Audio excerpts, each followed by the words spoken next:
I'm going to start that recording now. Alrighty, thank you for joining us, everybody. Hello, welcome. Thank you again for making us a part of your evening. We are the Office of Graduate Admissions. Today, we will be having a conversation to spotlight the benefits of pursuing a Master of Arts in Professional Communication.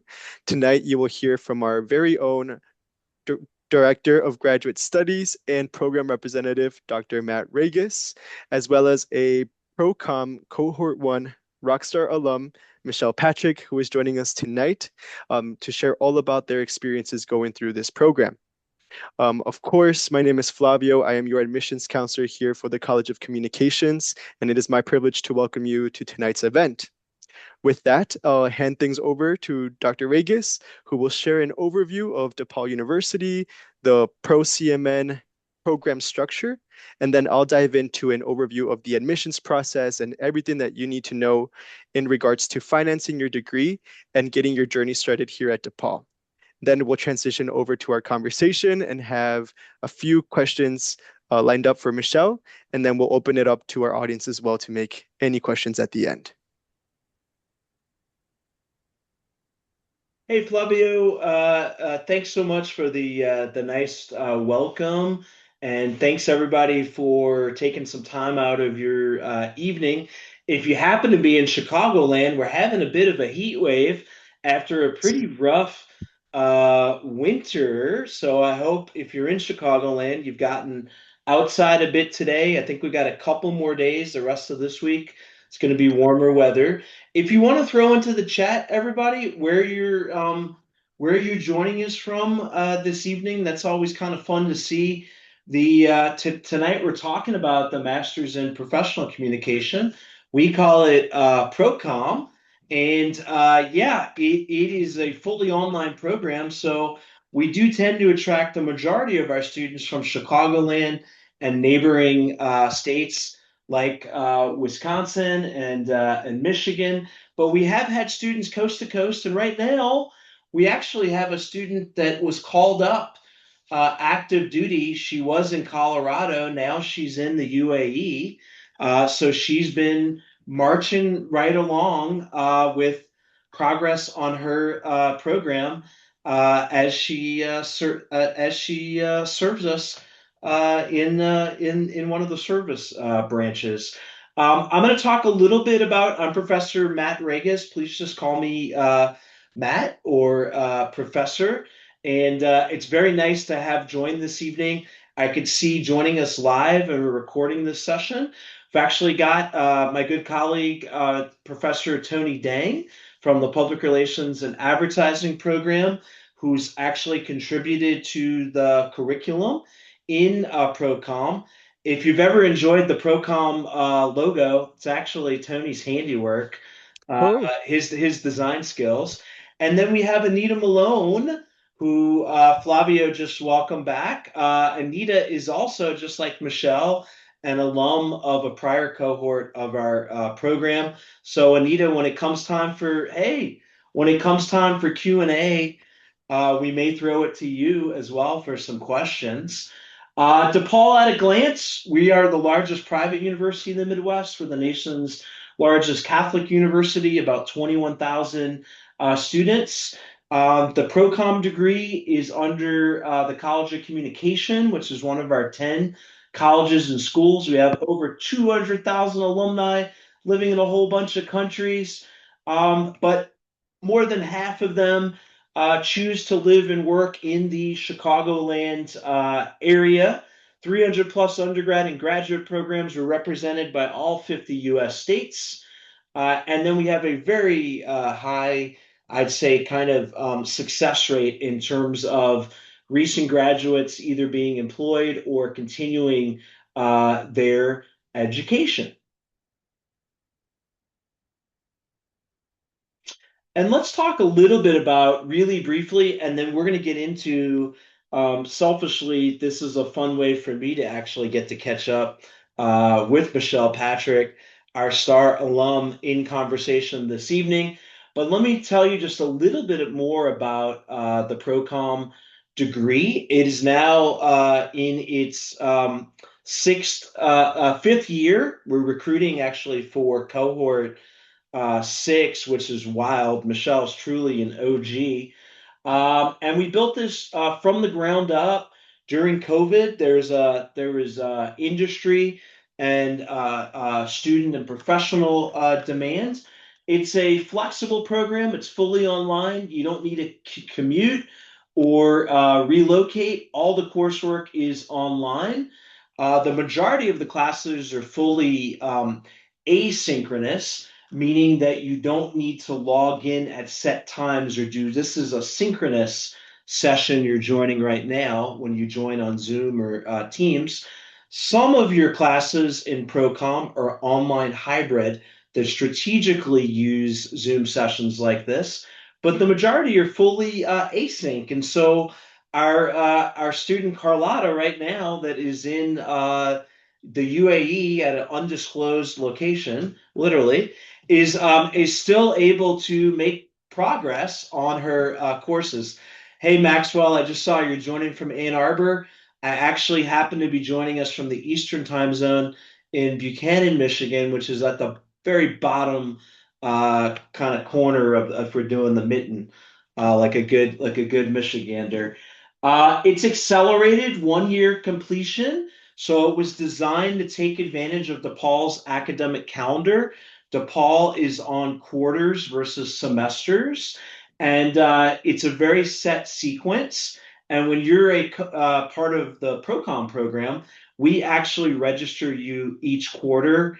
Seth, our awesome academic advisor, registers you into the classes. And I say it's very much like the merry-go-round. Once you get on it, you just got to stay on it, bear down for that year, and we will get you graduated on time. It is a cohort model, so while you can be admitted and apply throughout the year, the cohort starts typically in late August, early September with a virtual residency, which is synchronous, and it's a great way to get to learn about DePaul, its resources, start learning about your classmates, about your faculty, about me, who wears kind of two hats. I'm our director of graduate studies for our five graduate programs, of which ProCom is one. And I'm these days still our lead faculty representative that's kind of your go-to as it relates to the ProCom curriculum and degree. Dr. Dang plays a similar role in our master's in PR and advertising, which we call PRAD. It is a cohort model, so it's a shared learner community. We've learned really tight relationships, which Michelle will be able to talk about, with those classmates that you took. In her case, she was cohort one, and those relationships very much endure. And then you have top-notch faculty mentors and instructors. And so I'm really proud to share that 5 years into, Michelle will find this, I think, interesting too. We've got 100% return rate of instructors teaching each year, like literally adjusting their teaching schedules to make sure that they can still teach their ProCom class. And I think that says something about the students and the curriculum. Just a little bit more. We've already talked about it's a 12-month program. We only start once a year, and so you've got time right now to apply and not be rushed and like research and ask questions. Flavio and the grad admissions team are available. I'm available.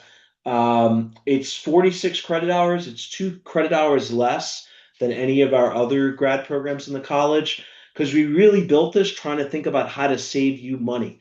So even 2 credits less is saving you money. You can see what the tuition comes to. It's about $40,000. Flavio is going to take you through, though, different discounts that are available, maybe a double demon discount. Maybe your employer is a DePaul partner. And we're going to talk about some other creative ways to literally save you 25% off that number that you see there. And with that, I'm gonna hand it back to Flavio. Thank you, Matt. I can take it from here. I know you all saw that number. So let's talk about how to finance your degree. As we know, this is a very important decision that you have to make in order to invest in yourself and in your career. So we want to help you plan this all out accordingly. Our students will typically finance their degree through a combination of loans, scholarships, and personal contributions. So if you are eligible, I highly recommend that you apply for FAFSA. In fact, you can actually begin applying for that now. The application is open now. So you can go ahead and apply for FAFSA, receive unsubsidized loans as well as the Graduate Plus loan. You can receive up to $20,000 and a combination of both of these loans, again, depending on the information that you enter. Something for you to be aware of is that this is actually the last academic cycle in which new issuance for that Graduate Student Plus loan will be available. So this is a result of federal changes or changes at the federal level in terms of financial aid and what they offer. So again, definitely take advantage of those Graduate Plus loans if you think that you will need them to finance or cover the cost of, help you cover the gap of the tuition cost. Of course, there are plenty of scholarship opportunities as well. The first being an automatic $6,300 CMN graduate award or scholarship that is given to all of our entering graduate students. There's no need for you to apply or submit any additional application. This is automatically applied to your account as a generous offer that we are making to our graduate students here.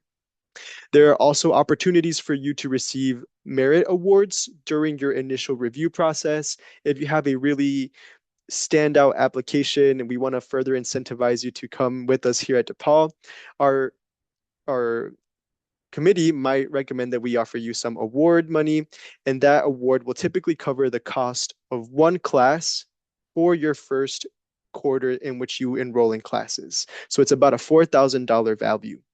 These tuition waivers are also available later once you are admitted in the fall and in the winter. Faculty will send out an email, asking you to fill out a survey if you would like and are interested in applying for these tuition waivers, and you can receive additional waivers for your courses as you progress through your program.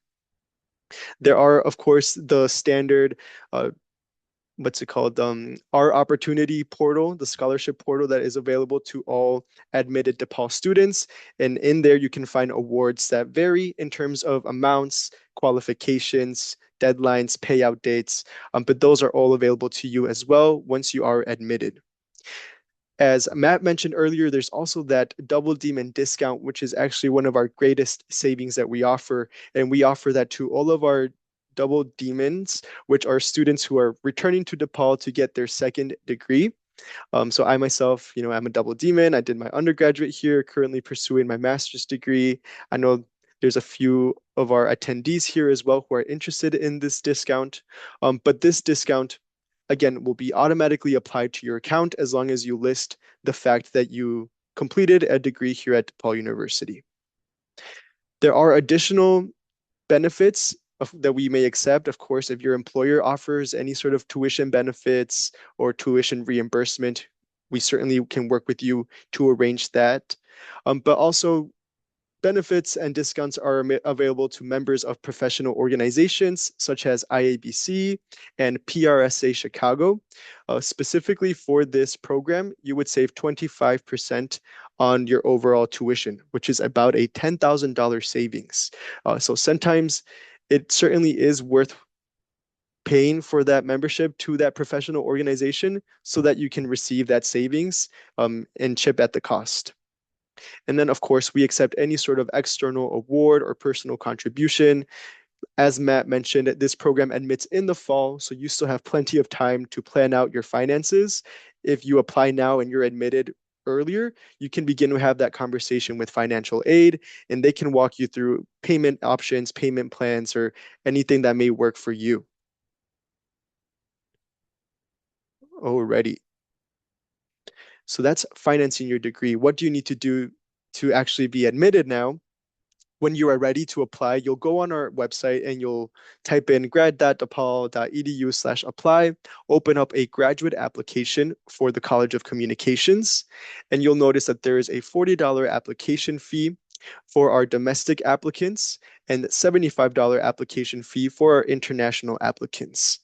For our international applicants, this $75 fee does cover the cost of the required degree evaluation.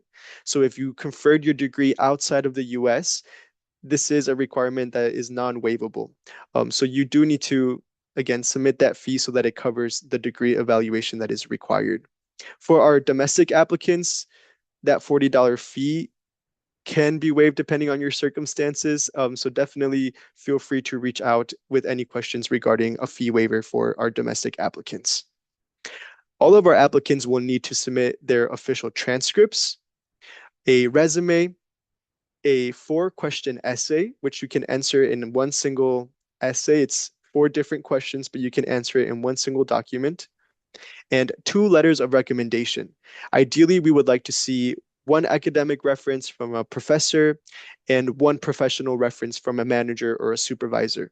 Although we understand that some of you may be a few years out from graduation or maybe not in contact with your academic reference, if that is the case, 2 professional references would suffice. And then we would also like to see a writing sample. We're really just trying to gauge your academic writing ability. Any prior academic or scholarly work would suffice this requirement as well.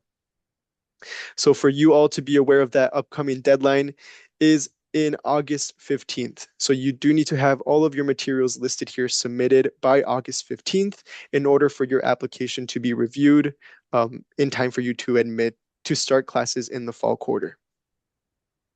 And again, just a little pointer here. Give yourself plenty of time to submit those materials, specifically those letters of recommendation. That's typically something which may hold up our applicants. So we always recommend that you plan for that in advance. Give yourself at least 6 weeks. I'm happy to answer any questions about that if you want to drop them in the chat or save them until the end. But I'll hand things off back to Matt so that he can introduce us to our lovely guest speaker. Hey, thanks very much, Flavio. I know that was a lot to get through, and we really appreciate everyone's patience. And again, if you don't need to wait until we'll have dedicated Q&A time at the end with Michelle, but you don't feel like you need to sit on your hands, you can go ahead and throw your questions in the chat. We'll be monitoring, and you can also at any point, turn on your camera as long as you're not driving or raise your emoji hand. Okay, that being said, it is my distinct pleasure and honor to welcome back to the other side of the classroom our star alumna and friend, none other than Michelle Patrick. Michelle is Senior Communication Manager of Executive Communication for BDO, and we're going to talk a little bit about BDO, so you get the scoop in plain English of what BDO.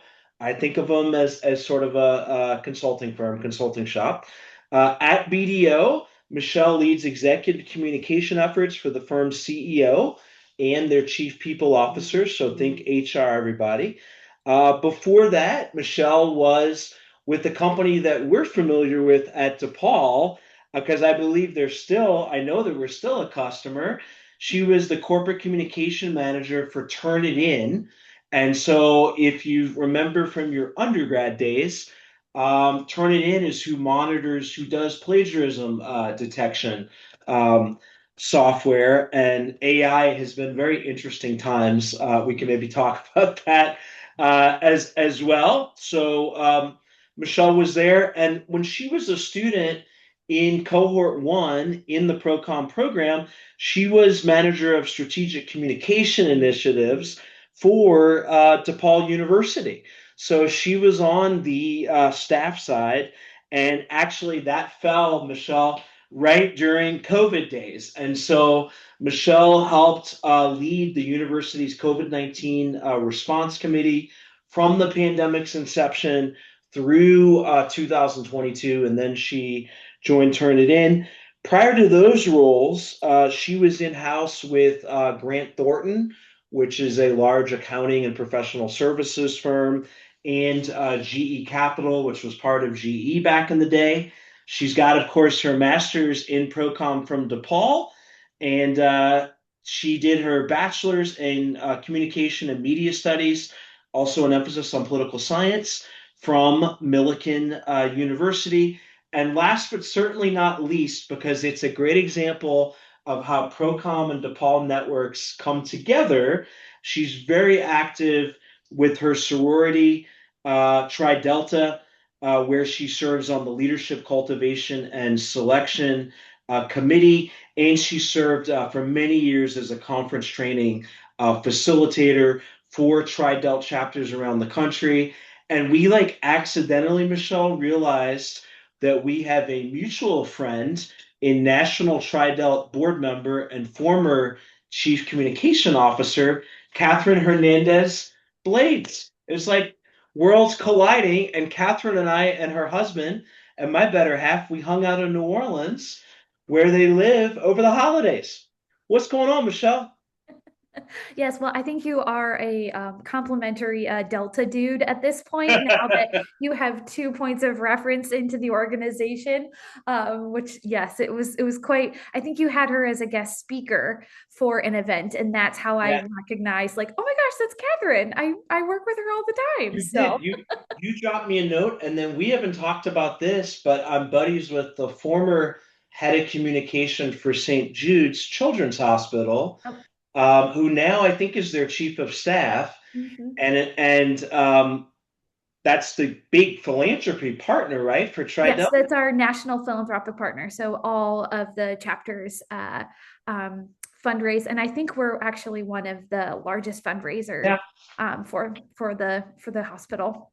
So if you're not a DePaul student and you're considering DePaul, when it comes to strategic communication, let's just say we have a pretty strong uh, professional and academic network that Network. you plug into. Let's start, Michelle, by BDO. I've seen the TV commercials because I'm nerdy and watch CNBC. But you might see them just around town, like billboards, if you're in and around Chicago. Tell us about BDO and what you do in executive comms. Yeah, so I started working at BDO USA back in early fall after my tenure at Turnitin, and they are a accounting and assurance and audit firm headquartered in Chicago. Their headquarters are actually they just moved offices, so I believe they're right in the loop now. And so I do executive communications for the CEO and the chief people officer and really kind of centers around your external communications efforts for those two leaders. The words thought leadership are regularly tied to that type of work. So it's everything from script writing to LinkedIn, their presence on that social media network, awards, external bylines, media interviews, everything to do with kind of the external side of the house for those two leaders. And it's something that I did at Turnitin and really loved.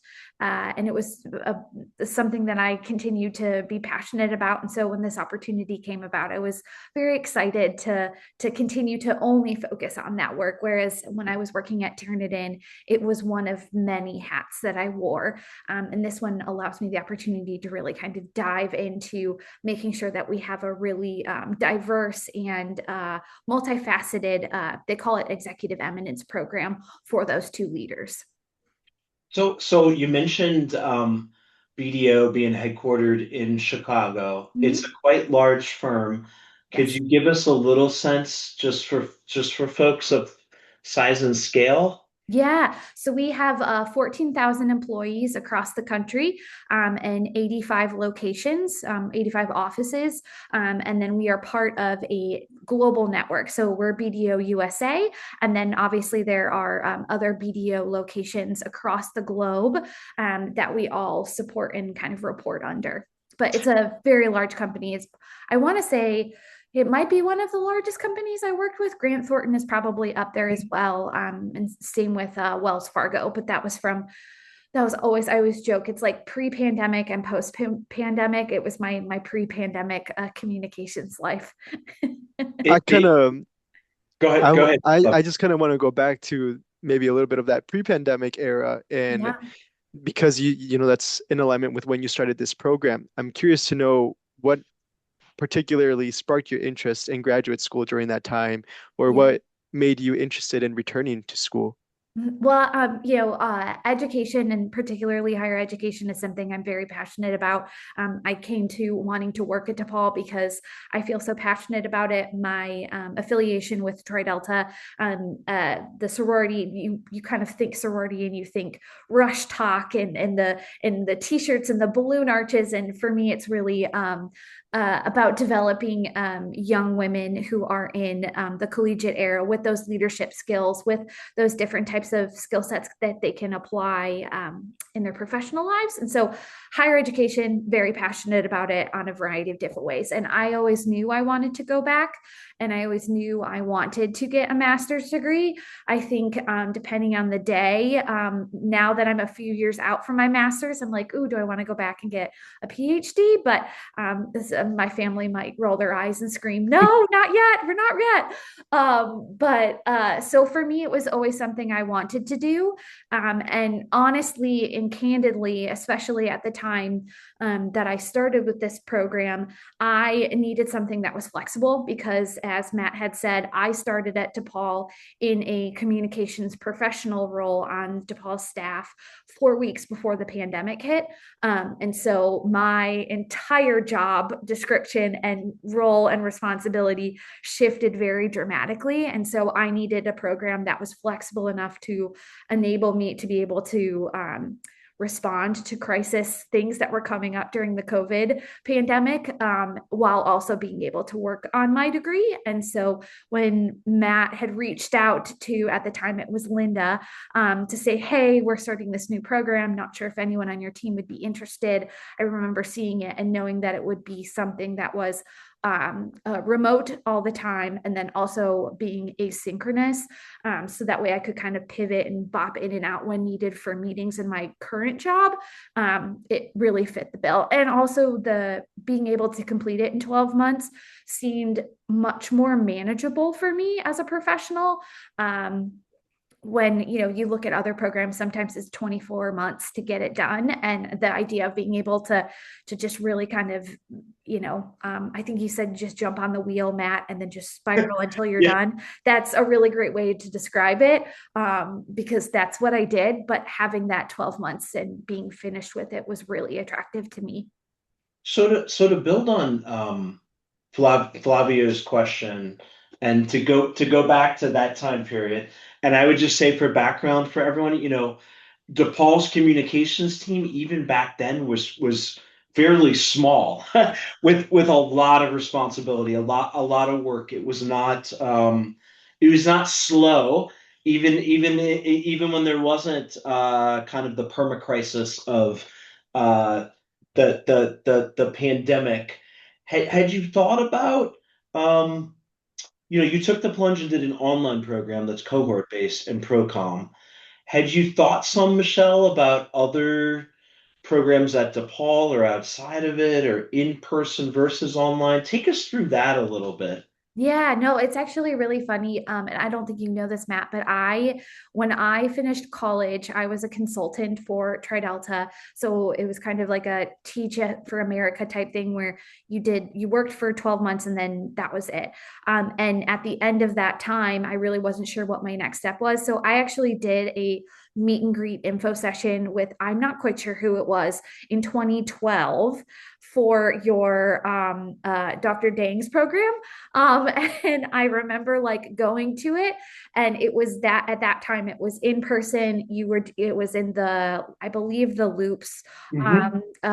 building, and I really liked everything about it. But it was, again, at that time I didn't know where I was going to be living. I wasn't quite sure what it was that I needed to get to my next step in my career. And so I went to that info session, loved it. However, I was like, I don't know if this is right for me. And I knew going into this program, the PROCMN program that I had accepted, what really attracted me was the curriculum. It wasn't focused on the advertising and the PR side of the house, which through my my jobs. I started off at a PR agency, and I realized that that wasn't the track that I wanted to take. I wanted to be more on the professional comms, like internal comms, executive comms, strategic communications, that side of the house. And this program did a really great job of being on that scale and on that side, and was something that I was very interested in working on. I I would want just to, go ahead, Flavio. I just want to maybe pull on that thread a little bit more for anyone who might be, considering various programs. What are some of those factors that you think they should take into account? I know you mentioned, flexibility, Yeah. the length of the program, alignment with your goals, but what are some other factors that prospective students should consider when looking at different programs as well? Yeah, I think definitely looking at the curriculum. For me, at that point in my career, I was about 10 years out from my undergrad. So I was really, like I had said before, I knew I didn't want to take an advertising lens. I didn't want to do a traditional media relations PR lens. And what was so great about this program was that it was on the other side of it, which is, data and analytics. There's a chief communications officer role, a lot of the soft skills that are needed and that I needed in order to continue to propel in my career. And so this program fit the expertise and the interests that I had. And so I would challenge anyone to look at the curriculum. And I know it's on the website, or at least it was when I was looking at the program and seeing the courses that I would take. I was like, check, this is what I want to work on. Yes, this is what I need to do more of. I need to work on this more. And that piqued my interest. So I just put into the chat, folks, and I know some of us are seeing this live, and then some the Zoom recording, which does a nice job sequencing the chat. The curriculum, you can take a look at the Procom curriculum and how it's organized. I said it's like getting on like a kind of a merry-go-round. And you really got a concierge service where Seth Horning, the graduate advisor for our programs, actually enrolls you each quarter as a Procom student. So you don't even need to think about what classes you go into. It's just poof, it magically kind of That was happens. great. I loved that Yeah, part. for you, and you just kind of it takes it respects that you're a busy professional in terms of I can just thinking, Michelle, like if you think back to your cohort, it's such an interesting mix of professionals and students that I think almost everyone had a full-time job. Some of them might have had like different family responsibilities, like children, maybe like aging parents, like caregiving responsibilities. Maybe we can talk about that a little bit. Like, I feel like your cohort was probably physically the majority in Chicagoland, but I'm thinking like Yeah, you had two classmates, I feel like out in California, if I remember. I think you're right. And then Yes. Cam, I think maybe during the program relocated to the East Coast. Hmm. Could we talk about that a little bit of Yeah. like people juggling, work life responsibilities successfully and physically being in different spots? Yeah, I think that was the value in the asynchrony and in asynchronicity. And I don't know if that's a word, but you know what I'm trying to say. And because a lot of times, even if we did have to meet up, say for example, the class wasn't meeting at the same time, but your group for a group project would have to meet up. What was really great and what we found beneficial, because there was a couple group projects I had with members who were not in my time zone, was the fact that we would have a Google Doc and we would all contribute to it at the time that worked best for us. And I think there was a couple moms that were involved in the mix, and so they had childcare responsibilities, and so we were able to use a lot of the different technologies like Google Docs or Google spreadsheets to be able to collaborate as needed. We also were really big on texting. Like we would put a group text together and just say, "Hey, I threw my things in there. I put my feedback. Let me know if you have any questions." So even though we as a group may have had to meet, we found ways to make it work for everyone as well. And I think there was also some members who were like getting ready to get married too. So I think there was also like wedding planning and like a lot of the logistics that go into that was also involved. But we're also tech savvy. I feel like the pandemic made everyone even more tech savvy, and the technologies that are afforded to the students make it really easy to be able to manage everything in the best way that works for you. Like I think even, for example, I think there was some people who were doing not all of the coursework, but I know some of the coursework on like an iPad versus a laptop, and that I always thought was really fascinating as a staff member to see that like device inclusivity is and diversity is really important, and being able to come to class and to be able to come into the program with whatever technology you had available to you.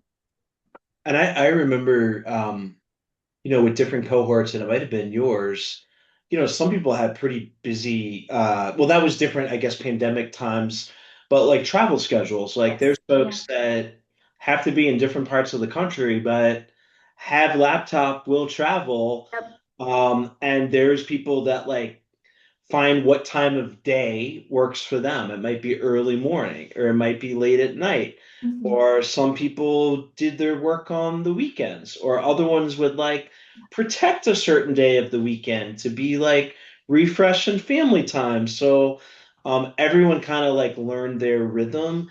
Yeah. And with the way the curriculum is set up, you're able to kind of time shift, I think, to some extent, right? No, and I sparked a memory. I remember I was proofreading a paper on a flight. I was going somewhere, I think, for work, and or not wasn't it wasn't for work. It must have been for volunteering. But I remember proofreading a paper on a flight, and then I do remember you do kind of get your rhythm and figure out like, okay, I need to get my discussion posts in by this date and I need to do my replies by this date. So I just know that Wednesday night I'm going to dedicate like 2 hours to getting that done. Or for me, it was Sundays. I would go out to a coffee shop and I would just bring my computer with me and get all of my homework done at that time. So you do figure out your groove, because at least the way it was when I was in the program, the format is the same for each one of the courses. So it's not like you're having to get into a different groove with each faculty member. Mm. It's the same format across, which is really nice. Yeah. And the Go. accelerated model almost also pushes you to kind of stay on track, right? Once you find your groove and your Yep. schedule, kind of keeps you on it, which I certainly appreciate.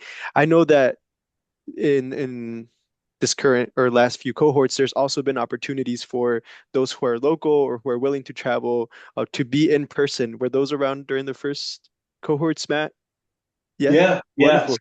It Did they? they were coming out of, so at that time it was a bit of also like a comfort level in terms of like public health. But Flavio, you won't be surprised that even back then, we were looking at ways, what's really cool for cohort 6 is like you've got literally like 5 generations cohorts worth of alums that are still like part of this growing community. It's like we get together, it might be like a happy hour in Chicago. It might be a DePaul women's basketball game, um, to get together. Like they're totally optional. They're not required. But we do, and like we have in a couple nights, Michelle, we got a virtual happy hour to be inclusive because we do have alums around the country. And if you're even like out in the burbs, it's easier to log on, for an hour and we, pour an adult or non-adult beverage and we just catch up and like we get to meet each other across the cohort. So I'm so glad that Flavia mentioned that because it's a big thing. Like when you join it, it is a community, and we do help each other. And the last thing I would say that Michelle, as cohort one, didn't have the benefit of, but I know she's volunteered because she's a good human. Um, you get a mentor, and so every new cohort, I actually play matchmaker because I get to know about every student and their interest and background.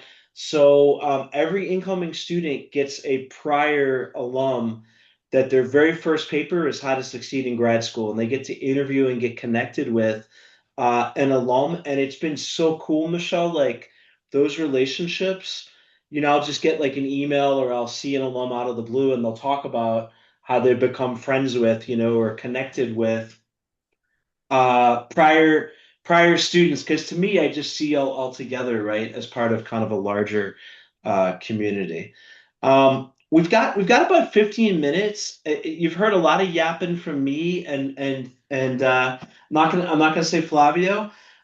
If you've got questions, gang, feel free to put them into the chat or to raise your emoji hand, and we would be delighted to answer them. So I'm going to pause there for a second. Uh, if we don't have a question right now, that's okay too. You can be thinking about it. You're going to get Flavio's contact info. You've got my contact info. A little bit earlier in the chat, I took the liberty of sharing Michelle's LinkedIn because you can, yeah. And I see a hand, Looks like Riley. Riley. Well, first I wanted to say this was really informative for me. I really appreciate that you all did this. I do have just a couple questions. I didn't know that this was a fully remote program. That's not like a downside to me. That's actually pretty cool. I am in Chicago, so I could have, commuted, but that is I didn't know that. But so like, does this program have any ways to offer like abroad or internships while you're in the program? Yeah, so I'll take part of that and then I can pass it to Flavio. So I think one thing that's really important is it's a fully online program, but you're 110% a DePaul student. So you have full access to all of the resources that are many DePaul resources are now online post-pandemic, but you've got access to the same support resources and discounts and everything else, think about library and athletics and counseling services and whatnot. So you get access, and then we do get together multiple times per year in person opportunities. But yeah, some students, Riley, I actually don't get to meet, and you don't meet your classmates in person, but you should see you guys hugging each other. Like I help organize that graduation weekend in June. We do, and Flavio saw it last year. We do kind of a celebration for friends and family in the graduating cohort in person in the loop. And there's some big hugs that go around that day or two before, because usually graduation's that weekend. To answer your other question, and then I'll throw it to Flavio. Um, there are opportunities then. You get access to our career center.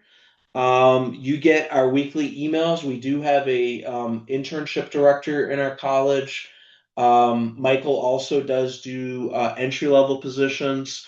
And then your faculty, like me, like once I get to know you, I'm going to share opportunities that come across my desk that in some cases may be more like early and mid-career opportunities. The study abroad, because we're a set curriculum, we're not really set up for that per se. We don't do substitutions of classes. But Flavio, I'll hand it to you to see kind of what I missed. Yeah, my response is very much in alignment with what you shared, Matt. I think that as a student, as Michelle mentioned, there's plenty of opportunities for you to be on campus, including that graduation ceremony. Just because you are a remote learner or asynchronous student, does not mean that you can't come to DePaul. So Riley, if you're local to Chicago, you can always come by DePaul, maybe meet your professors or just work on campus or take advantage of those resources that you are paying tuition for. Um, like Matt mentioned, other programs will typically have room for an elective. And correct me if I'm wrong, Matt, but this program doesn't have room for electives. But that is typically where graduate students would be able to fit in study abroad opportunities as well as experiential learning courses. So our programs don't require an internship per se, but there are classes that are called experiential learning, which correlate to an internship. So you would be enrolled in that class while you take that internship.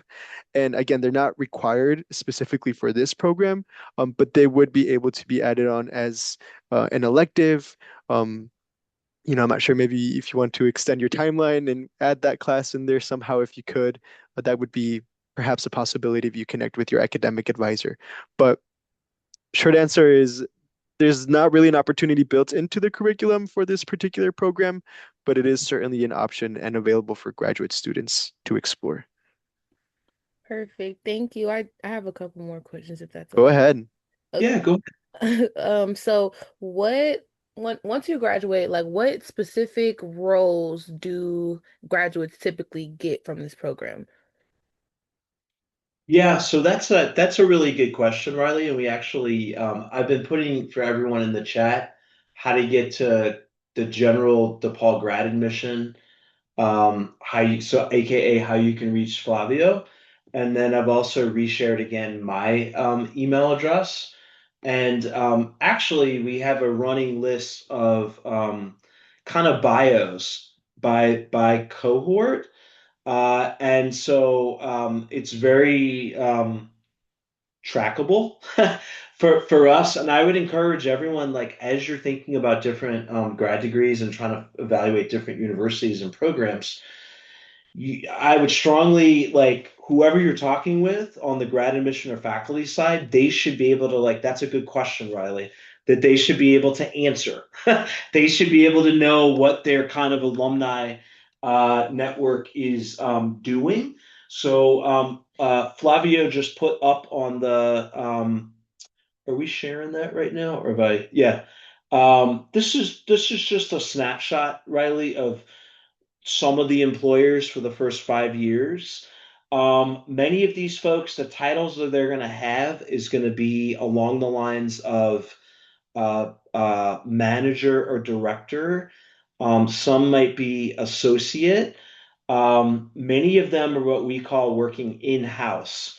So that means Procom has been very strong with attracting less so, although we've had exceptions, students that are in PR or advertising or communication agencies. More of them are working on communication teams or communication departments. They might be working on internal communications, employee comms, organizational comms. Michelle is doing something pretty specialized in that executive comms. In large organizations, there's going to be one or more pros that do executive comms. Some of these folks might be working on brand communications or media relations. So it's a range, and it's as you can see from this list, these are organizations that have a big presence in Chicagoland typically or beyond. And some of them are for profit. And then we've had, nonprofits in some case, like the U.S. Federal Reserve Bank, um, which is a big regional office in Chicago. And we just had an alum who was in the Detroit field office who was we've had students that are already in communication and have that background. We've had others that are looking to transition. So that student I just talked about actually had more of a military and public safety background for the Federal Reserve.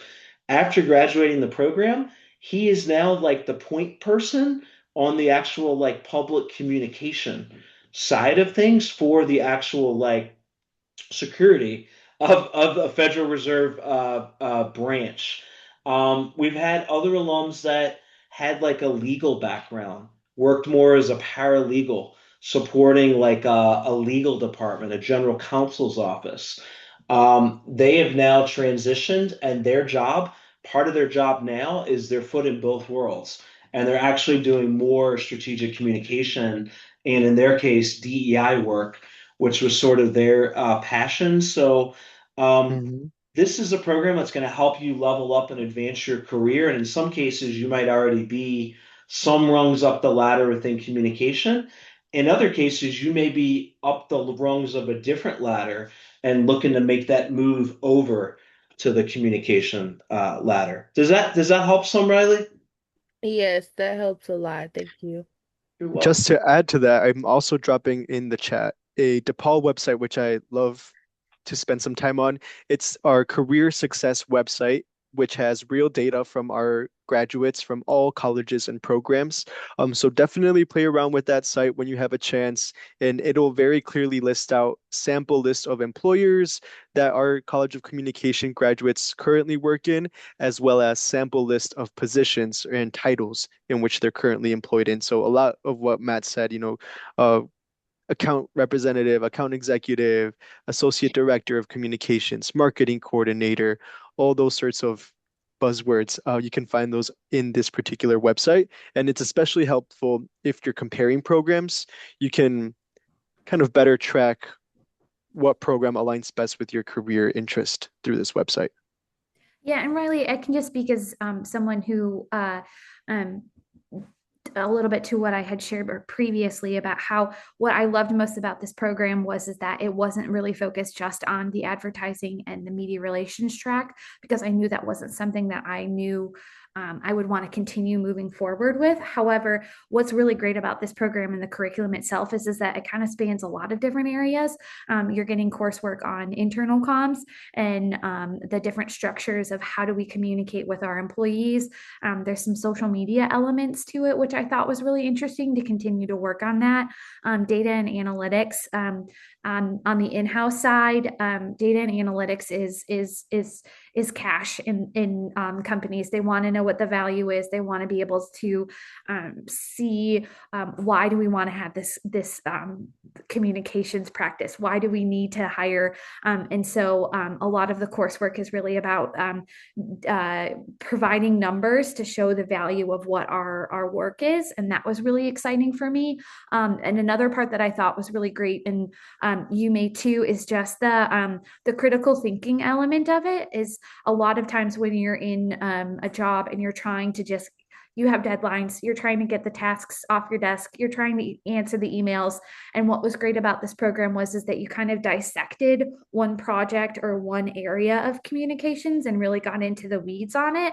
And at least for me, I started to understand of like, oh, there is value in this. Like, I need to take a step back in my professional life and really think about those nuances. Whereas before I was just trying to get work off my desks before new things came on. And it forced me to do some critical thinking that I just haven't done since my undergrad, and really highlight the value so that way that I could communicate it to my leaders to showcase all the great work we're doing. So we've got a couple minutes remaining, and before I ask Michelle her a final question, I just wanted to poll and see if anyone else had a question. Flavio is sharing. You've got grad admissions phone number, email. You've got the interweb channels to be able to follow us on. You've got my information. We're very much real people. We welcome your questions. And I guess then I will go to I want to pull an old journalist question. Michelle, is there anything I haven't asked you that I should be asking you before we go as it relates to DePaul or ProCom or grad school in general that you'd like to leave this gang with this evening?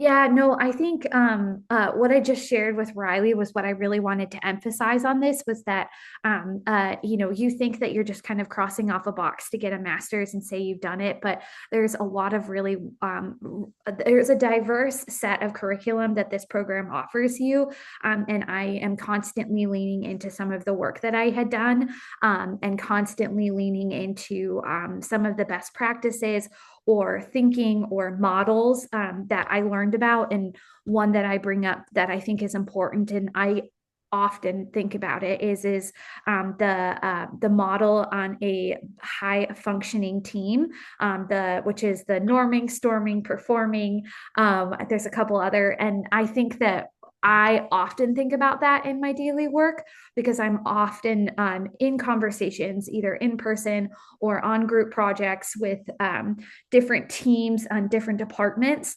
And a lot of the best practices in each one of those steps is really important. And so I start to think about those things even without thinking of them as like, this was something I learned in my cohort that I do every day, but it's rather has become ingrained in how I operate and how I work with different folks and how I approach different conflicts, even to make sure that we can kind of get through those as professionally and as efficiently as possible to get to the other side, which is completing the outcome that's needed for the business.